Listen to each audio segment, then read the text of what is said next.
Peace and welcome to the Atlantis School for Gifted Youngsters.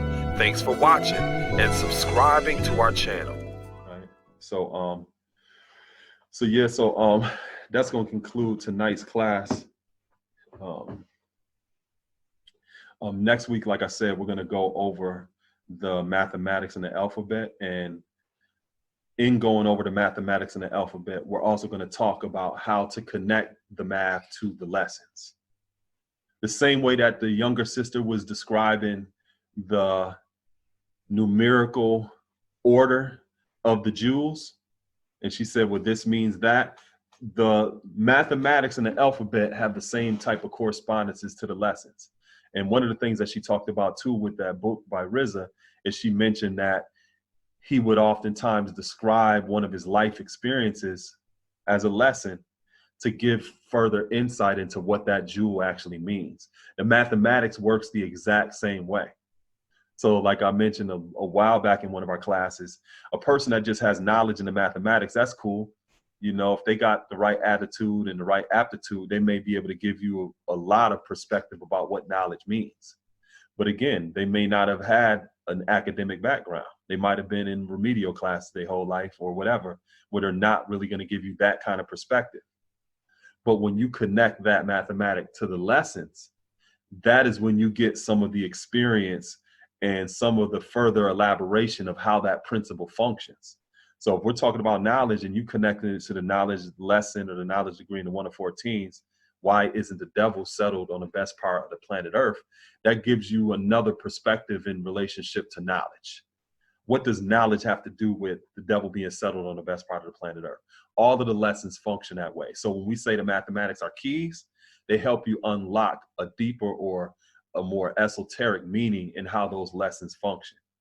So when we go through the process of actually learning those lessons and their numerical correspondence, that is how you can go through your file cabinet and say, well, the build degree or the 8th lesson is what makes rain, hail, snow, and earthquakes.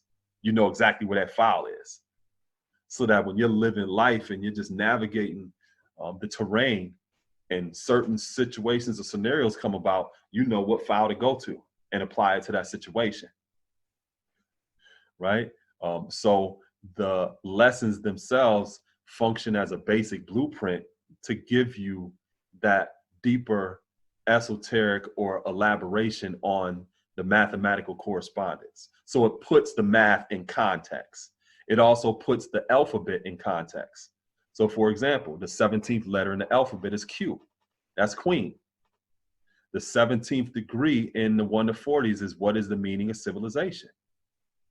One having knowledge, wisdom, understanding, culture, refinement, and is not a savage in the pursuit of happiness. So you may have a woman that's walking around that says that she's a queen, and based upon her aptitude and attitude, she may know certain things about what it means to be a queen, right? But because you have that lesson, that gives you a clear context of what that means to be a queen in relationship to civilization. Because a person that just has queen, they may not even think about civilization or their role in it as the queen. But you have context. So you know now, well, queen corresponds to civilization and what that actually means. So the mean in mathematics is the standard, it's the average.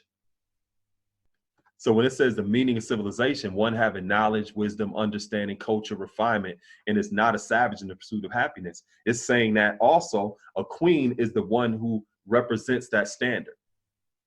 There's an average level that a woman needs to be on in terms of the meaning of civilization to define herself as a queen. Not because I'm telling her shit. That ain't got nothing to do with what I'm saying. It's based upon how you choose to represent yourself. Does that make sense to y'all? Because sometimes you may get some of us and we want to step in y'all way and obstruct y'all view and shit. And the whole time you're trying to see life, you're looking at the back of our damn head.